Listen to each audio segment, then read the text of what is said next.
Okay, folks, it looks like we might have a couple latecomers, but it looks like most of you guys are here, so I'm going to go ahead and get started. For those of you that weren't early birds, I just wanted to introduce myself again. My name is Virginia Garamoni, and I'm the project assistant here at the National Office of Power to Give, located in Charlotte, North Carolina.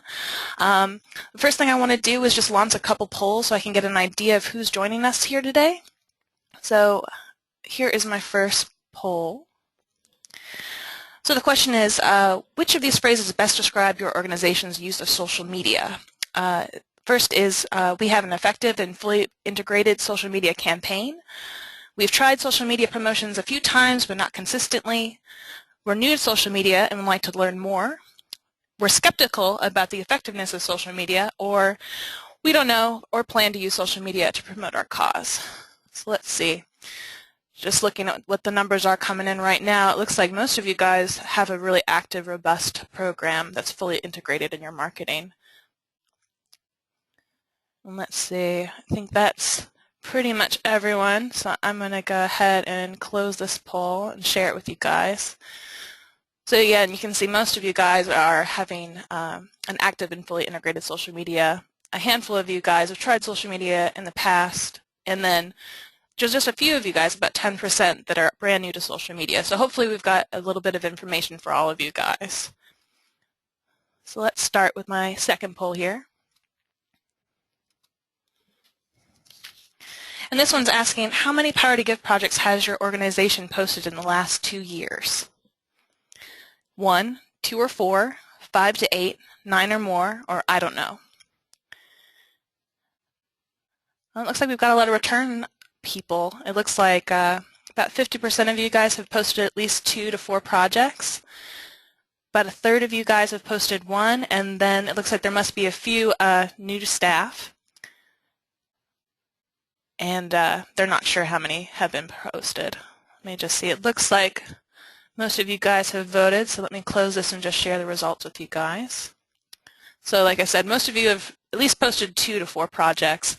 There's a few of you guys that are rock stars and have posted 9 or more, which is pretty exciting. And then again, 36% 1, and a handful of you guys are not sure.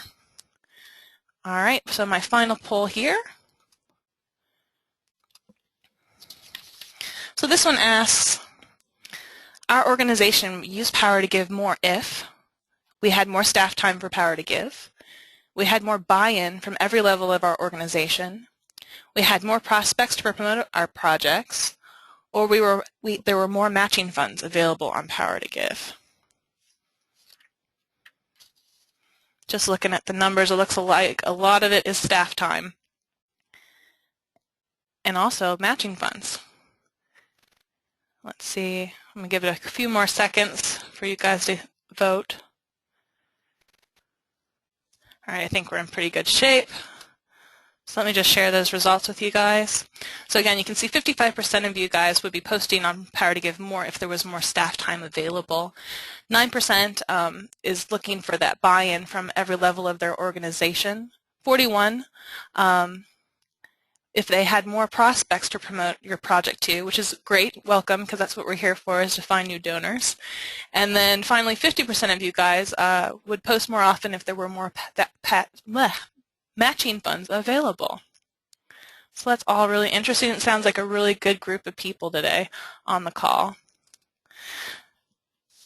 So let's jump right in here with just a little bit of housekeeping. We are in broadcast only mode today, which means that all attendees are on mute. So if you'd like to ask a question, you are able to do that by just typing your question into the text box located on your GoToWebinar control panel. You're also more than welcome to send me a question via email at virginia.garamoni@artsandscience.org. I also wanted to let you guys know that this webinar is being recorded, and a copy of the presentation slides and this recording will be sent to you earlier next week. And I encourage you guys to share this information with anyone you think might benefit from it, including any colleagues that maybe couldn't join us today. So without further ado, let's go ahead and get started. We've got a lot of great information. So as you can see, this is our agenda for today. We're going to have a quick introduction to online giving trends, have a look at the status update of Power to Give. We're going to look into what makes a great Power to Give project and how to write for crowdfunding and some of the best ways to tell your story. We'll look into how to find donors and how your donors are going to find your project. I'll also show you a bunch of different ways to get your project and message out, and some great tips from the trenches from some of our most successful project posters. Okay, so I'm sure most of you guys are here because you've come to understand that the fundraising world is changing and that more and more donors are looking to give their donations online. Now, looking at the statistics, in 2001, the percentage of people who had given online was at 4%, and then it jumped from 2013 all the way to 65%. Now, looking at these statistics, it's obvious that the growth in donors using websites to make their donation is increasing at a rapid pace. And I've just come across a great estimate from the researcher's math solution that says that the value of crowdfunding has already doubled since 2012 to nearly $5.1 billion. So it's really important to understand and respond to the reality that donors are increasingly inclined to make their contributions online. And this includes even your older donors that are responding to direct mail or other offline communications. There's every indication that the growth of online giving is going to continue to increase, which makes it critical for nonprofits to ensure that they have a way to make it possible for a donor to give a gift online. And Power to Give is a great platform for that. And online donations amounts have historically been slightly less than in-person donations, which means that the power of crowdfunding really comes from getting lots of people donating smaller amounts to your project and having those gifts add up to a large total.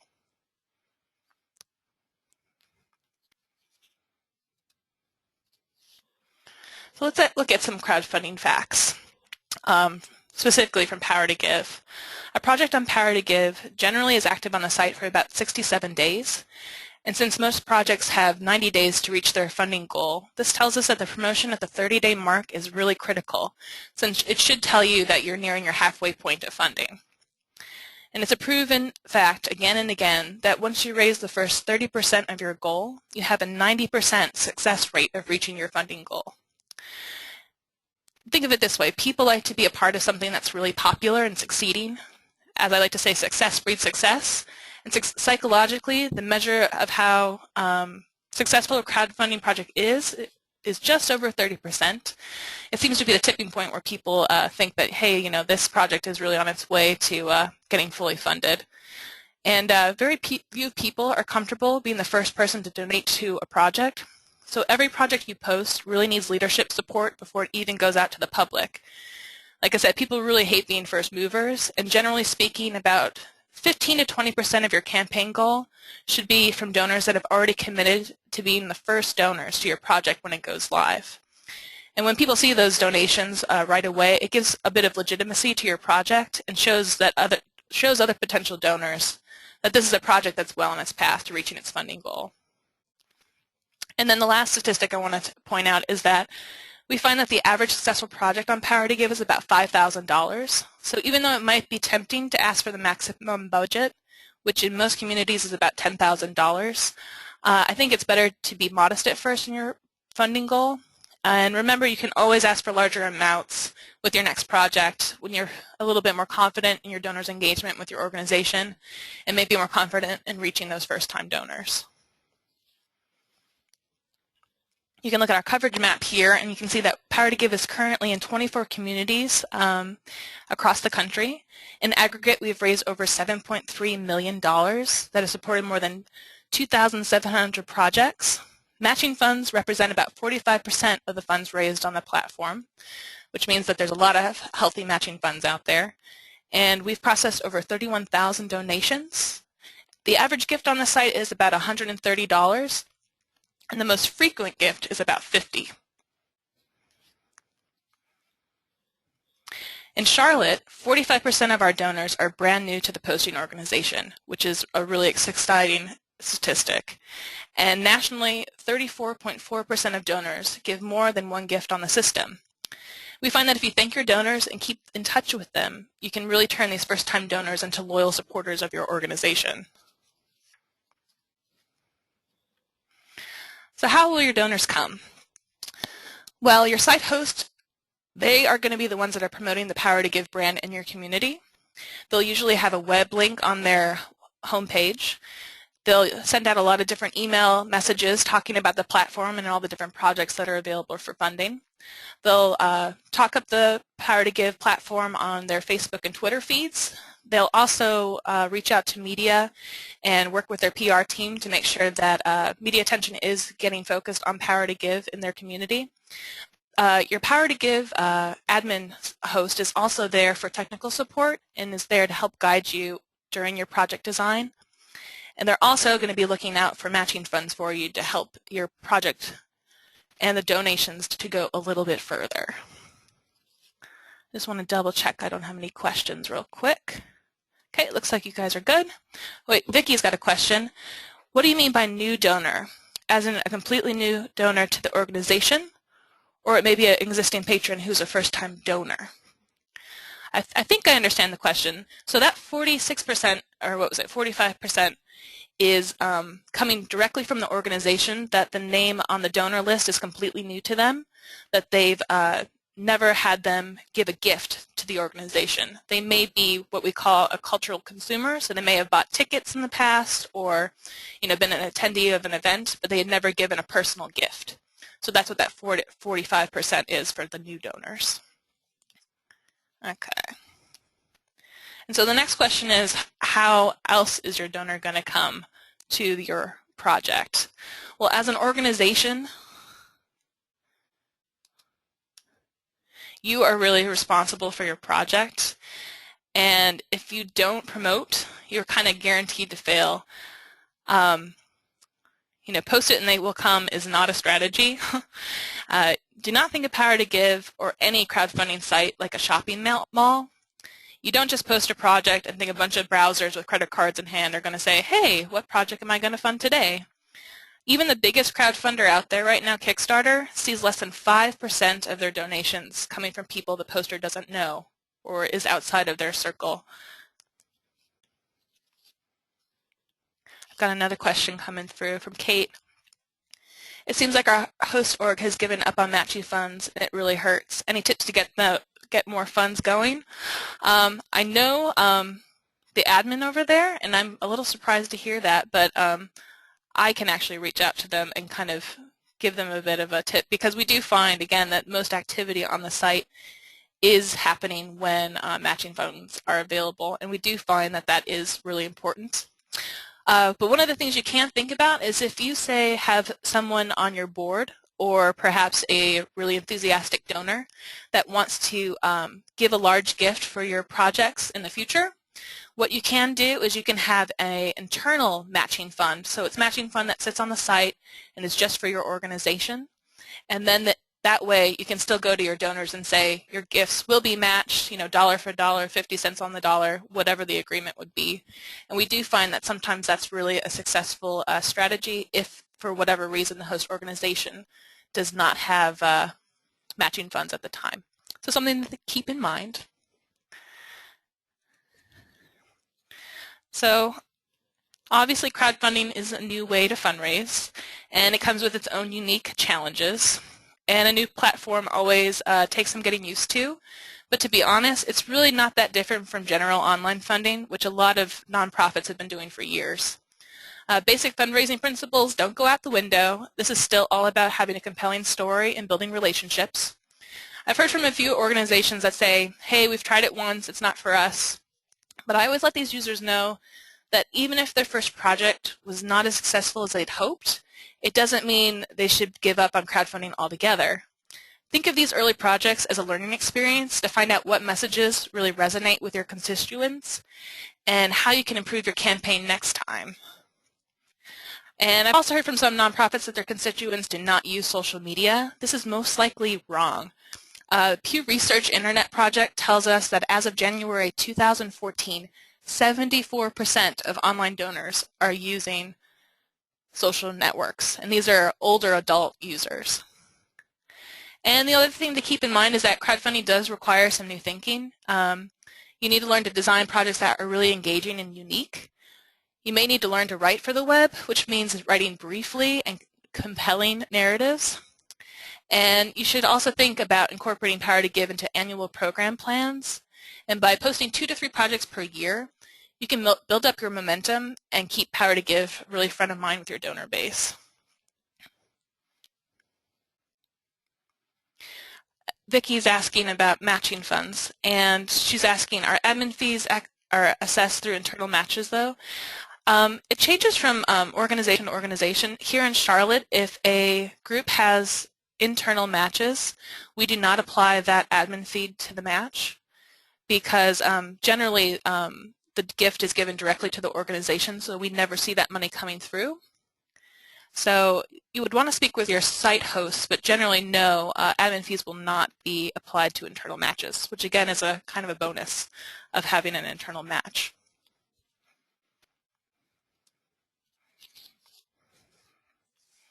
Okay, so we're going to jump in here and talk about what do we post. So you got to remember when you're jumping in on the crowdfunding bandwagon, it means that you're competing with thousands of other projects and stories, many of which may be as compelling as yours, and the key to success really lies in preparation. When you're deciding what to post, I always suggest thinking about what is it in your organization that really energizes you and gets you excited. Project budgets for relief are perfectly fine, but you've got to really make it inspirational. You have to motivate your donors to support your projects, and so again, think about projects that are going to be compelling, impactful, and it's also good to have something with a beginning and end date so people can actually see how their donations are making things come to life. And of equal or greater importance than the subject matter of your project is the cleverness of your title and narrative, having a compelling photo and video, and tying donor benefits directly to the project impact, and also how well your project is promoted and marketed. Which means that first impressions matter. Project titles should be creative and eye-catching. Compelling titles are usually something someone reads and wants to learn more about. So a successful title usually has what I like to call a curiosity gap. So basically if the title is too vague, the reader won't really want to click on it. And if it's too specific, it can kind of come off as boring, or they feel like they already know the information and they don't need to click to learn more. And you can see on this slide, the top project really does a nice job of writing a compelling title. It says, "Point us in the right direction."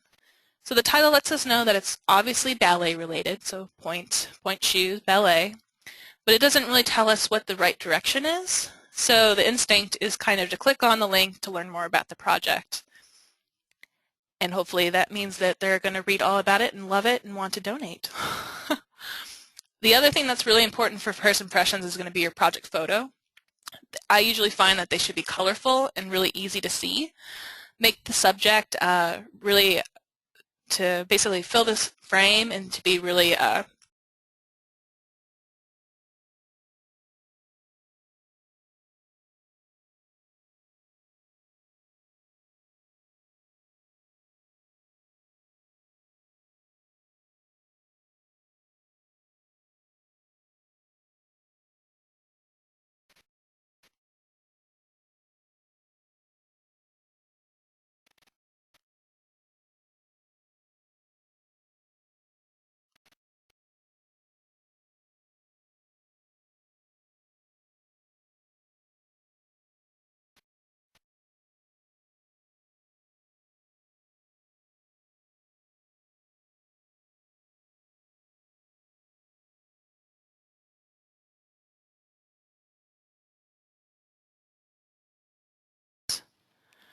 Sorry folks, we had a little technical difficulty.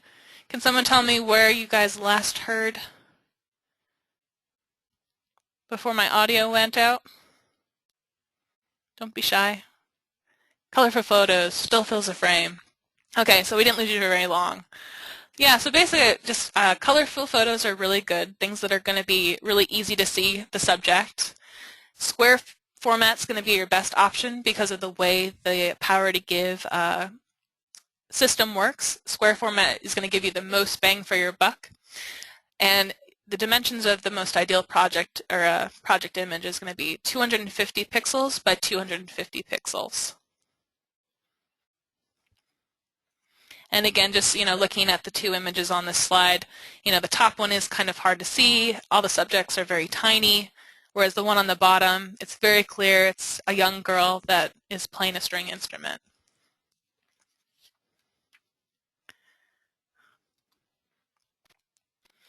Okay. So the other thing to think about is to really consider adding a video. We find that adding a video increases the likelihood of your success many fold. You also want to keep your video quick. So 30 seconds to 2 minutes is really the max amount of time. We find that attention spans are kind of shortening, and if you don't grab your audience within the first 10 seconds, you've already lost them. So again, and don't let video scare you. High production is not needed. Just having a quick video that you shoot on your smartphone is more than enough. Just get someone to tell your story. Be really frank and really honest. Think of it as kind of a conversation you'd have across the fence with a neighbor. Also, if you interview potential participants, we find that's really successful, especially children. Talking about a project they'd really like to see come to life is really popular. The other thing to think about is how people are going to see your project narrative when they click on your project. You don't want to overwhelm them with a dense page of text. Stick to short paragraphs. Bullet points will help highlight important information, and your donors will really appreciate transparency, so include a simple budget with the Power to Give fee. Generally, the site fee is about 12%, which covers the hosting, credit card, and admin costs, but admin fees are different in every location, so you'll want to get in contact with your local site administrator to review your site's frequently asked, or you can also get on the frequently asked questions and get full details. So how do you create an effective message? Well, you really need to have purpose and impact and think about having the message drive action. You really want to get them to that transaction screen. So how are you going to do that? The best thing to do is to generate some kind of emotional response. Help the audience envision and feel their positive effect if they donated to this project. You want to inform but also entertain. We find that humor is really well received. If you can get someone to laughter in your narrative, they're kind of already on your side and they kind of seem to want to donate a bit more. The other thing is just be honest with yourself. Tell yourself, is my narrative capable of creating an impact and inspiring people to donate? And if the answer is no, go back and refine. So ultimately, crowdfunding is about telling your story in a compelling way. People are not just buying into your product, they want to connect with your organization and your story. So keep that in mind when you're creating your message. You want to tell your story. So some good messaging is, talking about, why is your community better when the project's funded? Lead with the impact and benefit of the project. Don't just ask. Bad messaging is just something really generic like give to our project, help our fundraising, give because your dollars are matched. It just doesn't give you enough impact. So a better, message is going to be something like, inspire the next generation of scientists. View our choreography, sharing her vision for the future. Remember a time when coloring outside the lines was okay. These are going to be messages that are, engaging. They're also, like I said, a little bit of that curiosity gap where you want to click and learn more. All these things are really positive when you're trying to craft your message. And if you guys are still having trouble, a tool I found to be really successful when writing for crowdfunding is called the 5-step approach to writing a perfect pitch. The first step is context. You just want to zoom right in and set the scene for your audience. The second thing you want to do is the issue. You want to explain what the problem is in the current context and then tell people what the issue is before you tell them how you're going to solve it. This kind of adds a bit of tension in the narrative. The third part is the solution. So what are you trying to resolve with this issue? Keep it simple and specific. Avoid buzzwords. Make sure you're not trying to write in like a grant writing tone. You'll totally lose your audience. Again, keep it casual, keep it conversational. Think about first impressions. And you want to highlight the impact, which is number 4. How are you going to change people's lives with this project? What's going to be the impact in your community? And then finally is the ask. How much do you need and where are you going to spend it? Always ask for the ask and be transparent where this money is going to be used. And this is going to be just an example of the 5 steps in action. Since we've just broken down the 5 steps, I think I'll let you guys actually read this over in detail when you get a copy of the slides just to keep our time going quickly. So your permanent URL is going to be a great tool for your marketing. It's always going to point to your organization's projects on Power to Give. So basically, I'm showing you right here on Power to Give, you can actually search for your organization, and this will pull up all of your projects currently available. You can find your project permanent URL on your dashboard. And on a side note, if any of you guys want me to show you exactly where to find your permanent URL, just remind me at the end of this webinar, and I'll give a quick live demo. And I suggest, embedding this URL in all of your online communications. Put it on your website, put it in your email signature. Just make sure that people can find your Power to Give projects, locally on your website in your emails. And then this is what the URL is going to look like. Let me just make sure there's no questions. All right, we're still good. Everyone can hear me still, which is great. Okay, and then we also have project-specific URLs, which I'm not going to get into much detail with. I always suggest using your permanent URL for your organization, since most of you aren't going to have more than one project at a time. And again, if you have one project up, it will go straight to the project description, your organization link, or your project link. I usually just find this a little less confusing. And I've got a question from Ashley who's asking, has there been talk to change or make the URL more personalized? We have been having a conversation about that internally to make it a little bit more pleasing to read and a little bit easier to recognize what the project's about. What I found to work well with my communications internally is if I use a word and make it a hyperlink, so I write something like donate to our project, and then it's a hyperlink to this link. But we do have plans. We're actually in the process of kind of creating the bigger and better Power to Give, and personalized URLs are part of that conversation. So stay tuned. So the next thing after you've designed this beautiful project, you're going to have to identify who your target audience is. And of course, all projects aren't going to appeal to all people, so this is where you think about segmenting your donor list. You want to identify 2 to 3 specific constituencies, to target. These could be your volunteers, your seasoned subscribers, people that are affiliated with receiving the project benefits. So if it's, say, an education program that's raising money for scholarships, you should reach out, to the parents of those students that would benefit from the project and get them to be advocates or donors. The other thing you want to do is to develop a simple plan. You want to ask yourself, who are the 1 to 3 top groups you need to engage? These are going to be your target audiences.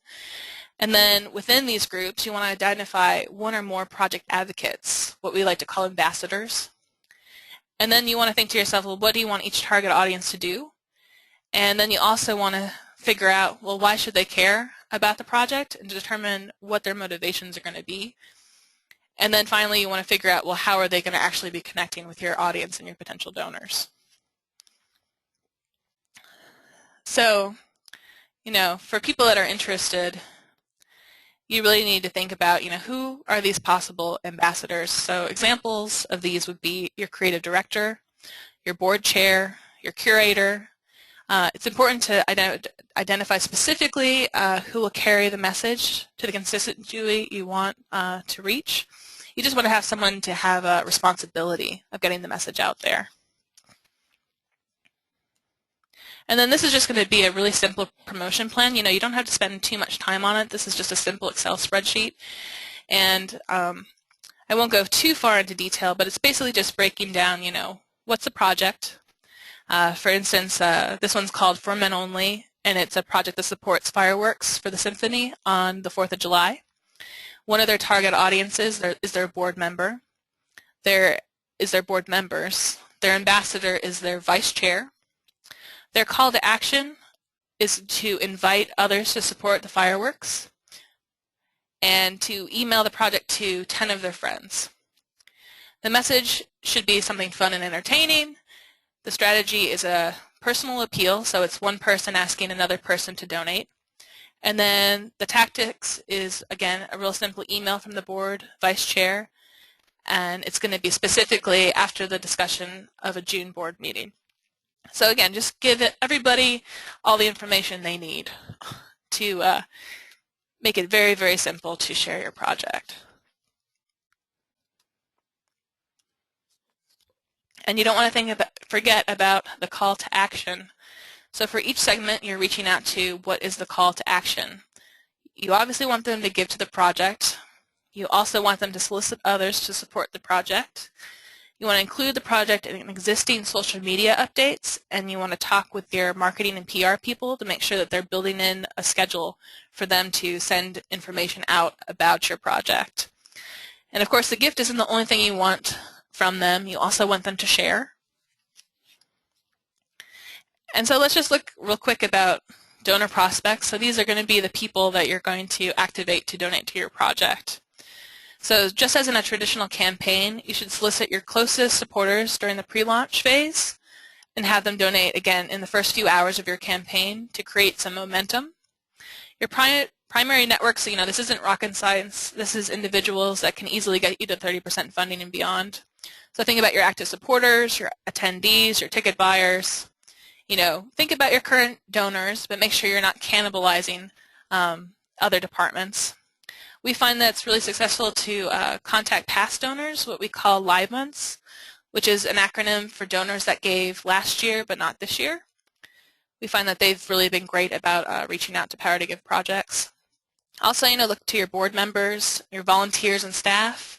If you give them a project and help them spread the word, we find that there's a lot of excitement, and they really want to kind of get involved and help, spread the word. The other thing is you can think about affinity groups for your project. So for example, if your project's based around education, think about contacting the teachers and parents to become donors. And then your secondary networks. Now this is where those 40% of donors, the new donors to the organizations, come in. These are the individuals that can take you from 30% to 100% funding. Now these secondary networks are the friends and friends of your primary networks. And you can reach these individuals, like I said, by getting your board member to share the project with 20 people. And if they love it, they're going to send it out to more people. You also want to talk to your prior Power to Give donors and just ask them to help spread the word and reach out to their networks. You can ask supporters to support your project URL on our Facebook timeline or Twitter feeds. You can post your project on your own organizational Facebook page. And, for example, if you had a young professional group or a similar organization, we find there's been a lot of success when you adopt a project and help them, kind of get them internally to help raise the funds. The other thing is, giving circles, things like that. The resources out there are really so limitless. So it's just about getting a little creative, putting your thinking cap on, and just getting motivated to reach all those, potential donors out there. Let me just see if there's any questions. Oh, we're good. Okay, so obviously there's lots of different ways to get your message out there. E-campaigns are great. Like I said before, Facebook posting is really good. Twitter feeds are fantastic. We found some really good success with in-person gatherings, so perhaps a breakfast or an evening kind of get-together. Getting your ambassadors involved in some kind of activity that they're working with to talk about Power to Give and their projects. One of the things I can't recommend highly enough is also to create a sharing tip sheet. If you can educate your organization from board members to volunteers on how they can help spread the word, this is really makes it a lot easier for them. And like I said, it gives your crowd a sense of ownership to the project, and it kind of gives them a way to become fans and cheerleaders of your project. And it's all about making it easy for them to communicate about your project. And I just usually create a simple sharing tip sheet, and it's got suggested social media posts, hashtags, any photos, videos, or graphics you'd like them to use when promoting the project. Obviously on this slide the sample email is a little small, so I'm going to go ahead and send that out to everybody who attended today, just so you guys have a good example handy. When we're talking about email campaigns, one of the things is you don't want to over-communicate. I mean, we all know that donor fatigue is real, but at the same time we do want to keep the project front of mind. So we usually find that about 4 emails is usually good. So suggested timeline is, you want to send something out at launch. The other thing is to vary the message. So say the first email could come from the executive director. The message could be tell the story and talk about the matching funds. And then of course the call to action is to donate and spread the word. At 30 days, which is usually about your halfway point, you can get your board chair to come on and send out an email talking about the impact the project could have on the community. And then their call to action could be, be part of our family, donate, help become part of, what makes our organization great and making these projects come to life. Then, when there's a bit more urgency and you've got 7 days to go, you can send out an email from your artistic program director. And then again, the message could be changing lives. And then again, the call to action would be, connecting with the recipients, and again, also donating and spreading the word. And again, the final call to action, say 24 hours before, could again come to the executive director, just talking about how close we are to our funding goal, and again, to donate and spread the word to make it a successful campaign. So one of the nice built-in features of Power to Give is they have a chance for you to share your project once they've donated. So this is the final transaction screen that they'll see. Let me just make sure everyone can see this. Yep. So this is going to be the final transaction screen after you've supported a project. And you can see right here it shows share this project with family and friends. So they have an option. The first option is to send an email out. And basically it will auto-populate an email template that will embed the project URL into the email. So as soon as you send it out, they have a direct link to your project page. They also have a feature for donor testimonials on each project page. So if you are a donor and you want to talk about how excited you are about the project, you are able to leave a project testimonial on the project page. These are great at just giving like a more rounded view of the project and what kind of impact it's going to have. And the other thing to think about is that there are links to Facebook and Twitter. So if you click on the little links underneath your project image, it's going to take you, invite you to post the project on your Facebook page.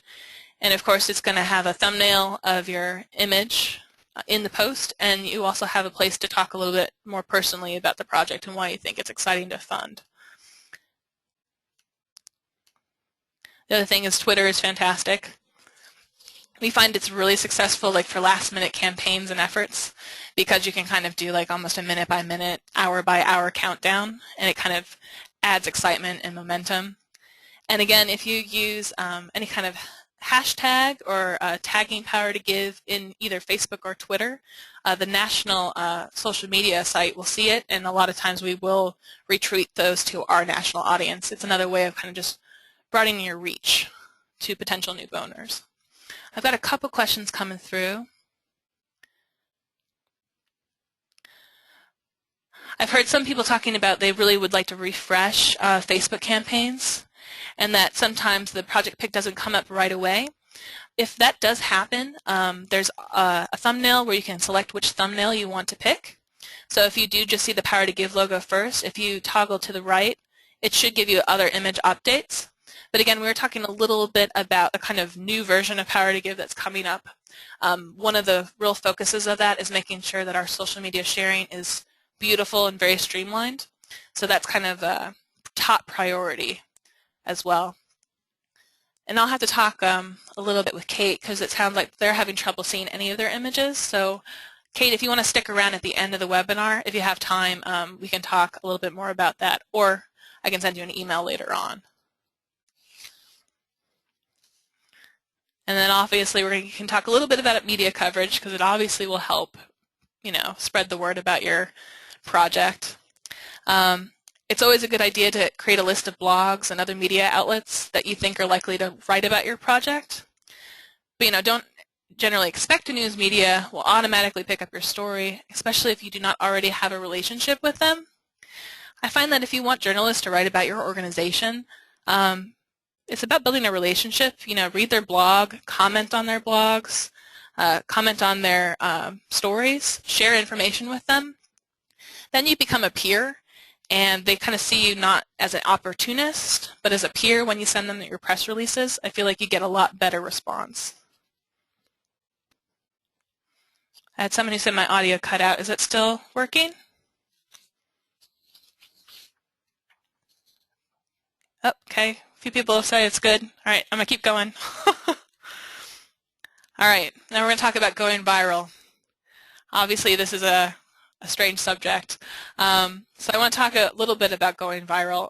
First, you should always be wary of any company or marketing firm that can tell you they can guarantee a way to make your campaign or social media strategy go viral. What we've been talking about today so far are strategies to activate your core groups of supporters and using the built-in systems of Power to Give to invite your donors to become advocates, by writing testimonials on your project page or sharing your project via email and social media. What I really want to talk about is the viral nature of social media. I mean, for example, someone posts a project on their Facebook page and they share it with their network. And then people in that network may see it and choose to donate or share it with their networks. And if this cycle continues, the number of people exposed to the initial project can grow really, really quickly. And so, to make it a shareable message, you really need to make it appealing to your audience. And so even though I can't really guarantee a method to make something go viral, I can talk a little bit about what kind of things you can do to help increase your odds of having your message shared. So firstly, one of the best things, of course, is to have a strong social media presence already because it's going to give you a huge advantage. You're already going to have a large group of people that are following your organization and are engaging with you on social media platforms. But if you don't have it, it's something to think about, to keep building that audience and making it more robust. This is a book that came out last year that I read, which I think is pretty fantastic. And it's basically a book that's analyzing why things go viral. In the book, the author kind of reveals some of the science behind, word of mouth and social media transmission. And one of the nice things, I think, is that if you visit the website, you can download a free workbook that is going to guide you through creating a message or a campaign that's going to activate what they find are 6 key principles that drive things to become popular. So I would suggest just taking a screenshot of this or just noting the book down so you can take a look at the website because the workbook is really fantastic. But basically in the book, it kind of focuses on these 6 principles that kind of make content go viral, and they call them the key steps. And so STEPS is an acronym, obviously. So the first is social currency, and this is all about status by association.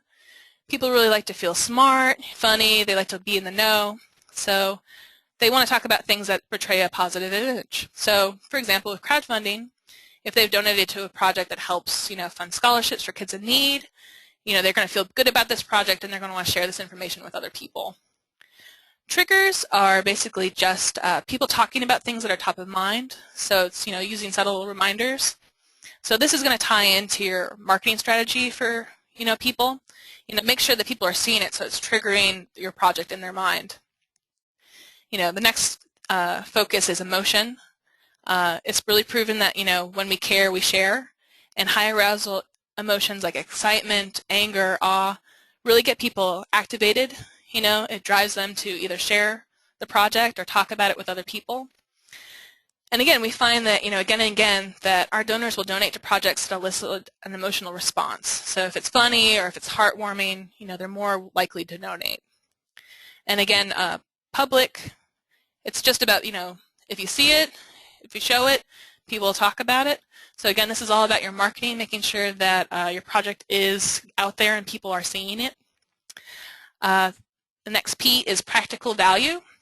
So this is news you can use. This is the idea that it's information you can share to help people understand something or make their life better. So again, if you can get a Power to Give crowdfunding project that talks about, how it's going to make the community better, how it's going to be inspiring young people, or just how it's going to make, someone's life better, this is going to be a practical value that people are going to want to share. And then the final section of the steps is stories, which again, as I've said before, in the end, crowdfunding is really all about telling a great story. And, stories are kind of like Trojan horses. Information travels under the guise of just idle chatter, but in the end, it's really kind of getting your message across. And again, a memorable story is going to be a lot more interesting than, a list of technical facts and statistics. So just keep it really fun and interesting. Okay, so I know we're getting close to the end, so I'm going to kind of quickly get through our last few slides. So after we've got this huge strategy in place, this beautiful project, this wonderful marketing, the question is, how are they going to come? So we're going to just look at a couple campaigns and how the money has kind of come through. So this first one, it was kind of an initial push, then they kind of coasted along, and then they pushed the campaign again and finally got funded. This one is talking about how when those big gifts come through, they really encourage other people to give. So you can see this kind of trickled along, and then there was a really big gift, and then it kind of sparked a sequential amount of other gifts. And again, another big gift came through, and they got fully funded. Then this final one is a method I do not suggest, but I have seen it work. It's called the Concentrated Deadline Campaign. So basically, they kind of didn't promote their project at all, waited until the very last minute, and then got on and said, oh my gosh, we need to raise $4,000 to make this project possible. And shockingly, they got $4,000 in 5 days. But really, I don't recommend leaving things to the last minute. Okay, so we're going to just talk a little bit about some of the tips from the trenches. So these are kind of tips from successful project posters, just wanting to share their words of wisdom with you guys. So the first is we personally reach out to our current donors via email and invite them to participate in Power to Give. Some have found that personal emails targeted to specific donors are significantly more successful than a mass email. So again, this is coming back to segmenting your list and varying your message. Another one is we empower our board to engage their family and friends in Power to Give. Again, it's all about kind of spreading the word and getting outside your primary network.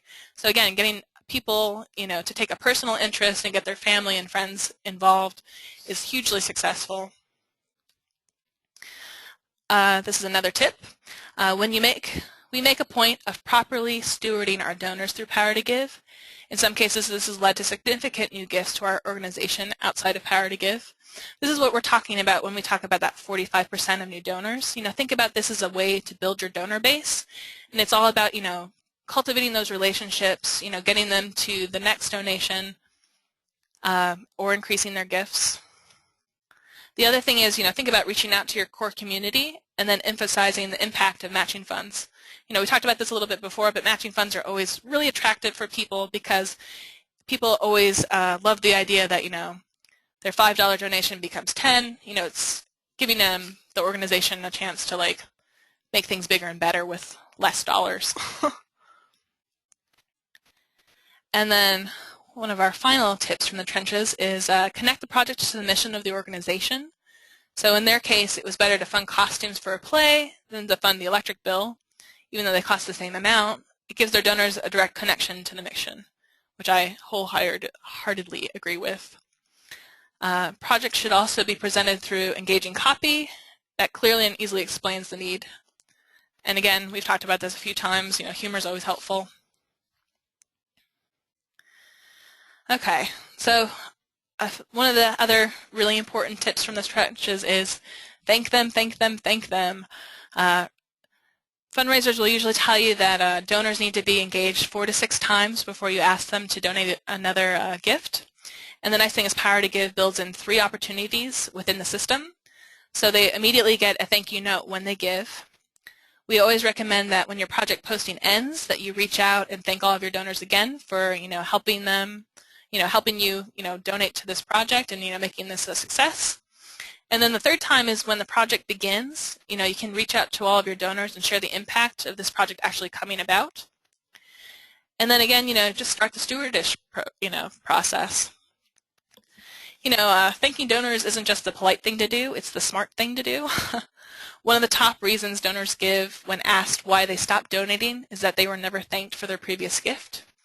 At the very least, every donor should receive a thank you email, which can easily be automated and segmented, internally. Smaller nonprofits, you can consider personalized acknowledgments whenever possible. Donors expect an email following their gift, but a phone call or a handwritten note is always a pleasant surprise. If the personal touch kind of reminds donors that there's people behind the scenes, like I like to say, electric company is going to send a receipt, but a friend's going to send you a thank you note. Everyone in your office, if they just devoted 1 hour to writing notes or making phone calls, can make a really huge impact on donor satisfaction. And, for medium and large nonprofits, this obviously might not be feasible to send, every donor a thank you note, but it doesn't mean you should just send one generic email and just move on. You can always think about segmenting to your list to send appropriate messages to different groups. And, for those really big gifts, it never hurts to make a few phone calls, to major gifts or first-time donors. And again, while thanking donors is an obvious part of following up, don't forget to acknowledge all the other people who made your campaign possible. Those volunteers and sponsors should also be thanked. Thank your matching sponsors, thank the staff and volunteers that just took time out of their day to post on their Facebook or send out emails to people. Retaining volunteers means that, having experienced support and satisfied sponsors are also people that are going to be willing to invest in you in the future. Okay, and one final thing I want to talk about is if you guys are just out of ideas and can't think about what your next Power to Give project is going to be, take advantage of the completed projects tab on Power to Give, and check all the different sites. There's hundreds and hundreds, if not many thousands of projects where you can get ideas and read sample project narratives. You can see how much money they raised and if they were successful or not. Always a great idea. And we don't need to talk too much about this, but we do have donor reports available on the project dashboard. This is where you can scan for those new donors and just kind of note how many are new to your organization. And always think about developing a campaign to engage those donors. Always add them to your donor database. Some people do forget to do that. And that's the end of our webinar. This last slide is just, I wanted to give you guys a few of my favorite online resources for crowdfunders. So, of course, we've got Power to Give, our YouTube channel, which will have webinars like this and other workshops available for you guys at any time. Nonprofit Hub's got great marketing ideas. Best Blog does fantastic things for crowdfunding, and on and on and on. So again, take a screenshot of this. We'll also be sending a digital copy to you guys later next week. So that concludes our webinar today, guys. Thanks so much for coming with us. I'll just summarize what we kind of talked about today.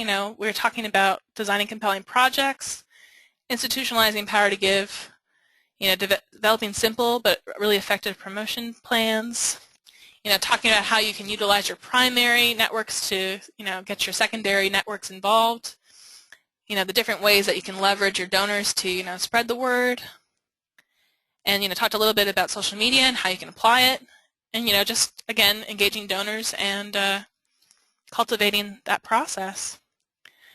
So I'll stick around here. We've got about 5 minutes left of our webinar time, so if anybody had any questions or if anyone did want me to do that live demo of the dashboard URL, I'm happy to do that.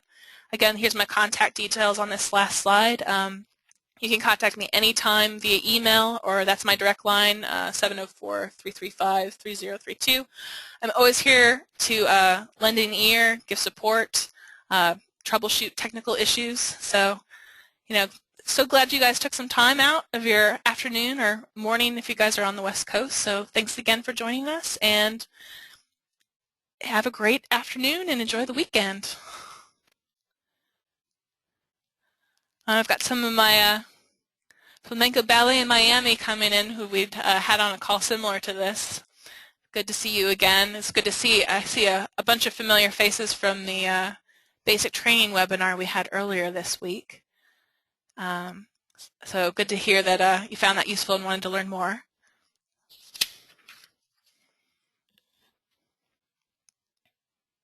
Glad there weren't too many technical issues. All right, guys. Well, it looks like everyone is happy and there's no questions, so I guess I will leave you guys to your afternoon. So thanks so much and have a great afternoon. Bye, everybody. Thanks.